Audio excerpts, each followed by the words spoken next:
You are listening to the Music Ed Mentor Podcast, where we help music educators build, manage, and grow thriving school music programs and have long and happy careers, even while teaching online when, let's be honest, most of us weren't prepared for, and even worse, our schools, admin, students, parents, or any other stakeholder was prepared for.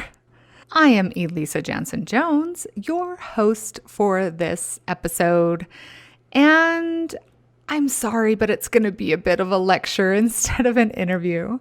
But we are going to get back to bringing on some amazing guests in upcoming episodes. So bear with me.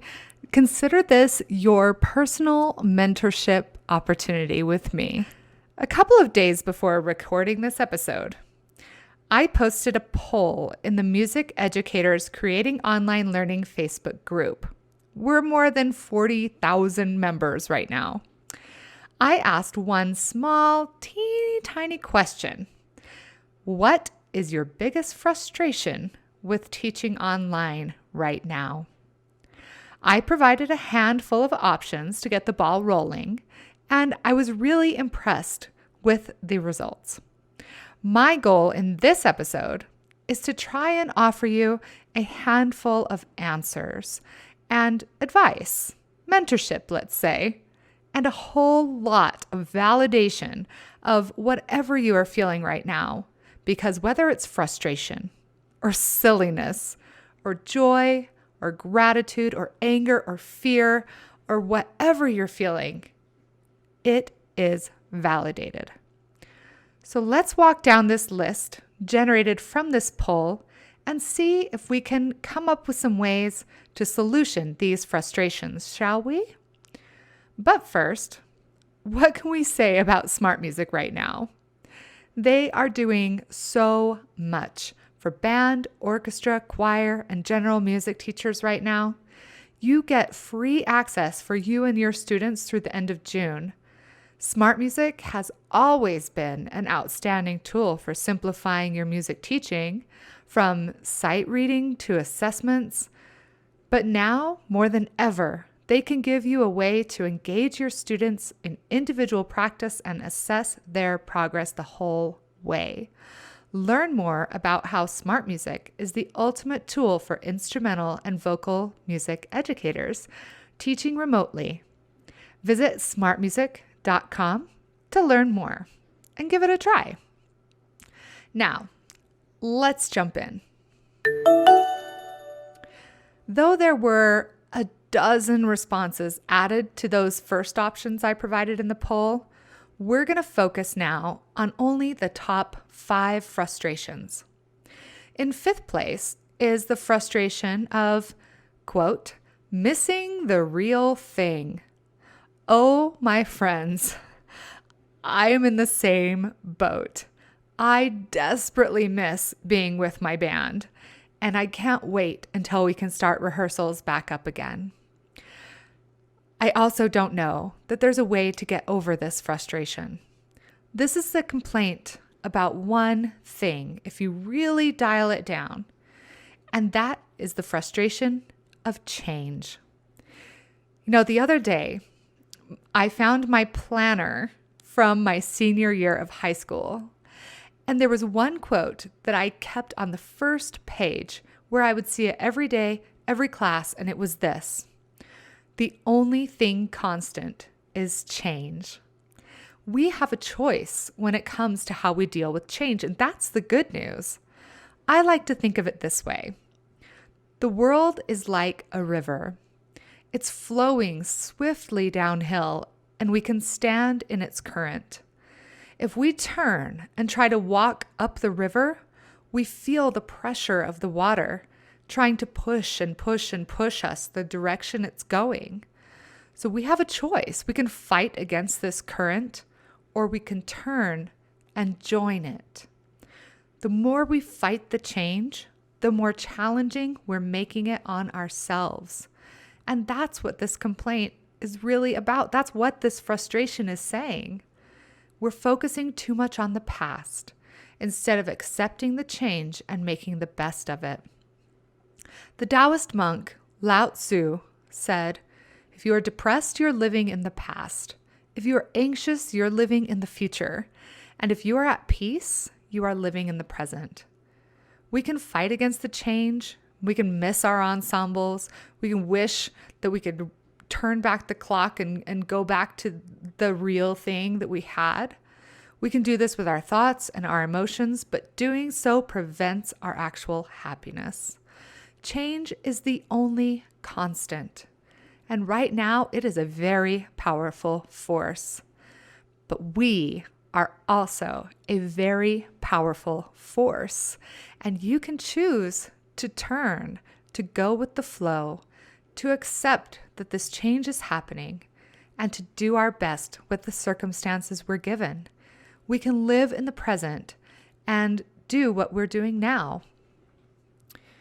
In the number 4 spot, we have the frustration of, quote, a lack of preparation. This is absolutely true. Most of us have not been prepared to teach music online. As a young band director, fresh out of college, the most technology I ever used to teach was a CD player to play the standard of excellence backgrounds while my band played along. It's only been in the last 6 years or so that I've acquired my many vast online teaching skills. But I have wonderful news for you. Many music teachers have already been doing this whole online teaching thing. For example, my dear friend Michelle Rose has for the last few years been teaching at a virtual school. She's been teaching band and choir online. Many of us have created online course materials, lessons and activities for a variety of ages and objectives. And all of us are willing to help and guide you with the things that you need. We can be mentors to each other. That's why I created the Music Educators Creating Online Learning Facebook group in the first place. So those of us who know how to help those of you who don't can get together in the same space and work to find solutions and ideas. The other thing I want to tell you about having a lack of preparation is that you are a music teacher. And music teachers are some of the most adaptable, brilliant, and creative people you will ever meet. That's why we're always friends. We can teach kindergartners how to sing a song in Navajo. We can take a 5th grader, put a clarinet in their hands, and boom, a few years later, they now have a full tuition scholarship to the college of their choice. We teach high schoolers to sing perfect vowels in Latin and could direct a school musical if we were asked to. So own the fact that no one was prepared for this. You are not in this alone, and you have friends and colleagues ready to help you.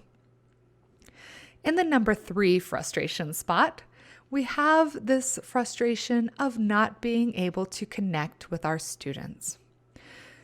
Now, from what I hear, participation in online music classes is anywhere from 1 to 70%, far below what we're used to. Whether it's parents neglecting to hold their students accountable or the students not having access to online learning at all, many of us are left feeling like we cannot connect with our students the way we used to. My advice to you is to accept that most of this lack of connection is out of your hands. It is not worth worrying about if you cannot control it. You cannot force parents to hold students accountable. You cannot make parents provide access. You cannot demand attendance and participation. In fact, some of us have even been told we're not allowed to grade. But learning in the world doesn't happen in person. It happens on YouTube videos. It happens in books. It happens in TV documentaries. Heck, I've learned some stuff from podcasts even. And I've never even met the hosts. So take a deep breath and consider what you can teach without being in a physical space. Most of us have learned from people we've never even met. Send letters to those you can't reach in any other way, and send emails to the ones you can. because I guarantee that all of your students are missing your music class right now. They are missing you. Take joy in those that you can reach and celebrate their successes. Do what you can for those you can't, but be at peace with knowing that you are doing all that you can do.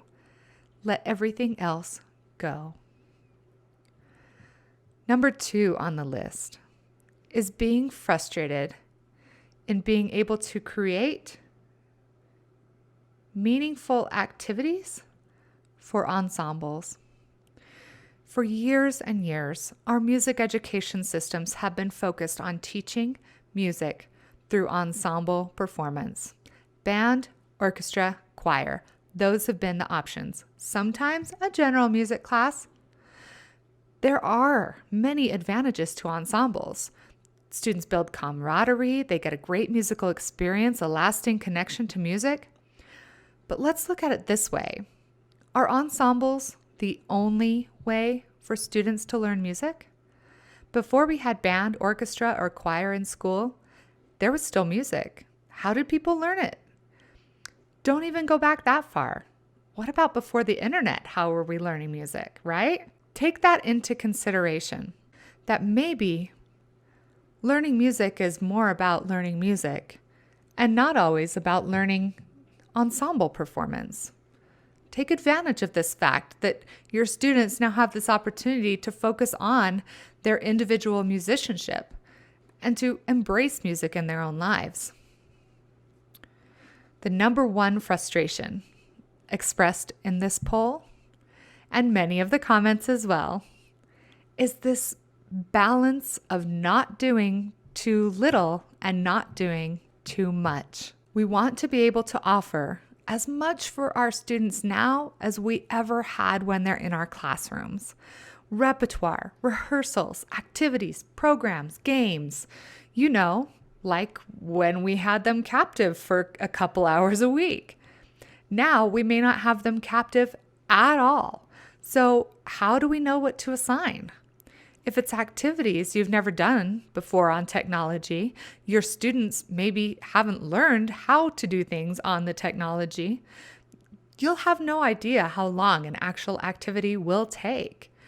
And how can you know what other teachers are assigning your students as well? Unfortunately, most of us are still considered the optional classes. I'm doing air quotes, you guys. Optional classes. We're the electives, the specials. What if we give them a challenging assignment and we get pushback from parents that it's too hard? Or heaven forbid, the other teachers or our admin complain? It's a tough situation to find that balance, trying to create something from nothing with perhaps no hand to hold. We just weren't trained for this. So I'm going to help you out with this one for sure. If you're a regular listener of this podcast, you've probably heard me mention how I made this little decision a few months ago to go back to school for my doctorate of education degree. Honestly, had I known that things were going to go the direction which they have, I'm not sure I would have made that commitment. And yet, I am grateful every day that I did, because what I'm studying every day right now is online learning. I'm gleaning the best of the best from the world of instructional design and translating it and adapting it for music education. So this is me putting on my metaphorical instructional designer hat. And yes, I did the hand motions. And I'm going to help you break this thing down. First of all, make a list of all the things your students need to know by the end of the school year.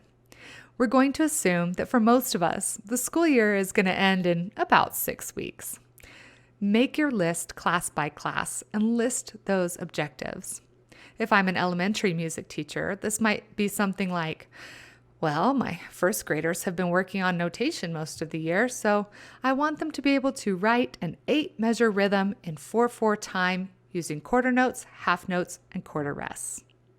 If I'm a middle school band teacher, it might be, well, this is when we typically work on our pops concert.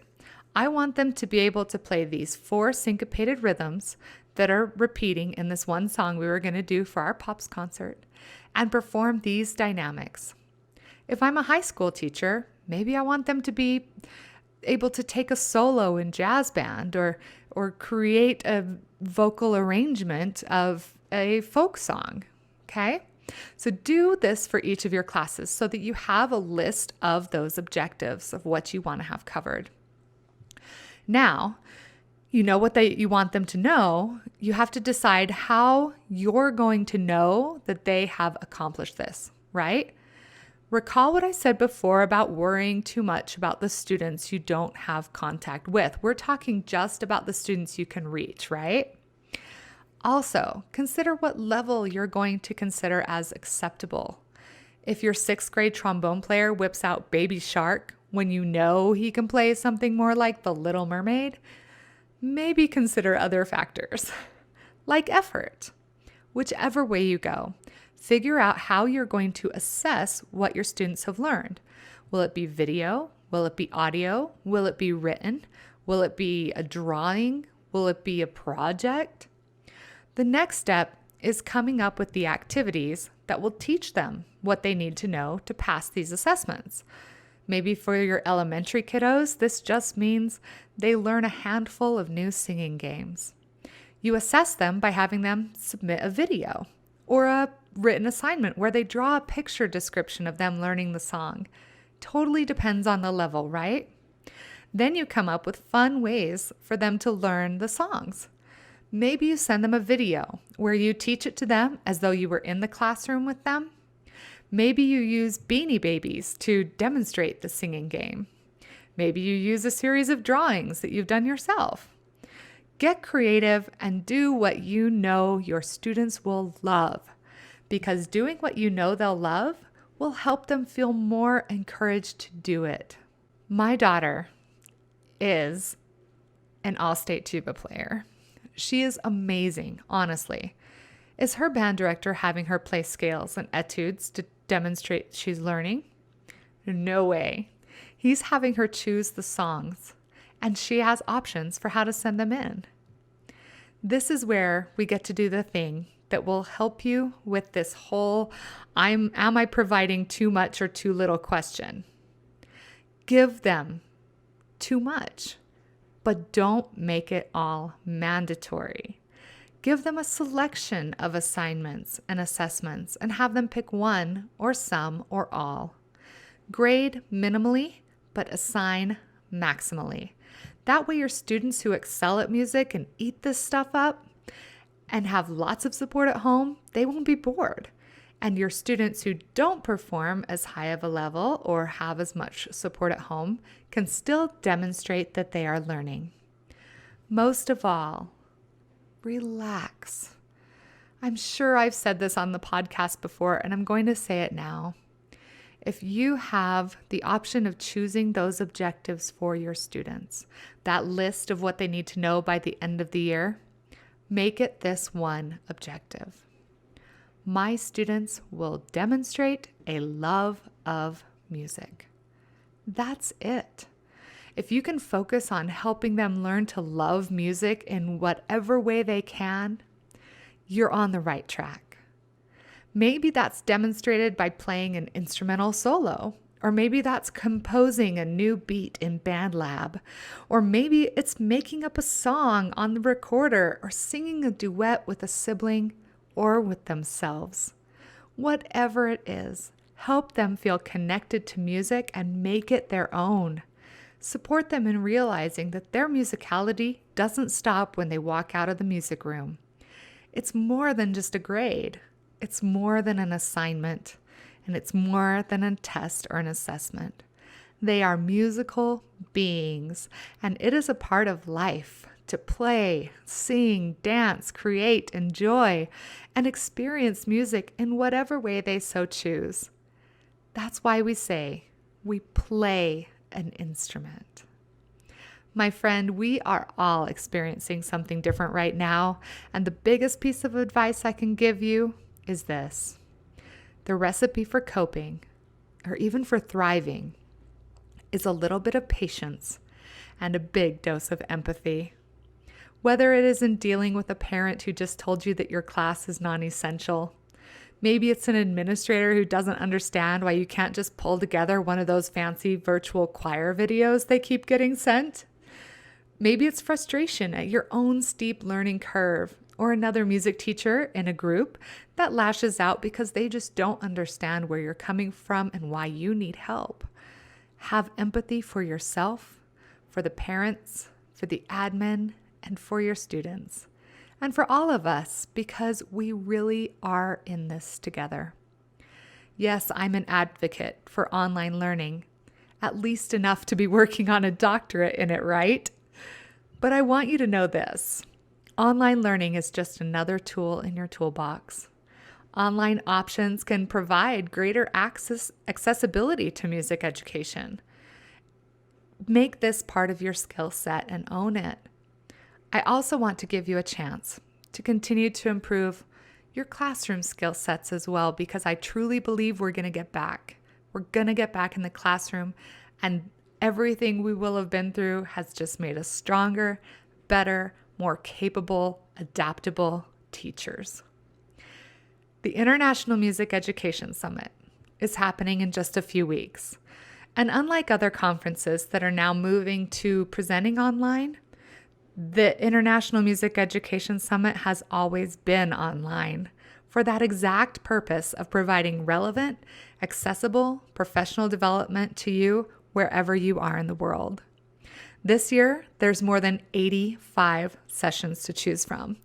They range from social emotional learning to self-care and organization to tracking how fast your beginning band student should be moving along, to stomp-style percussion, choral warm-ups, and repertoire reading sessions, ideas for band, orchestra, choir, modern band, online learning, composition, elementary music, and everything in between. If you'd like to register, just visit musiceducationsummit.org and use the code PODCAST at checkout to save 20% on your registration. Consider it one more way that I'm trying to support your online learning. It's the biggest online party of music educators from around the globe, and I don't want you to miss it. A huge thanks to Smart Music for making this podcast and thousands of instrumental and vocal music online classrooms happen. Learn more about how you can use Smart Music platform if it makes sense for your kiddos to create meaningful learning and assessments for your students. Visit smartmusic.com. Please don't hesitate to reach out if there's any way that I can help you. Many of you, my sweet listeners, already have, and I'm happy to help when I can. Thank you for hanging in there, for doing the amazing things that you're doing. It may not feel like it right now because you're running the marathon, right? But one day you will look back at this time and be so proud of how you came out the other side. You'll be sharing stories of what's happening right now and the ways you adapted and created and learned through this time. Thank you for sharing this time with me. I know there are so many other things you can be doing right now. I respect and honor that. Please reach out if I can help you. We're all in this thing together, so keep teaching on.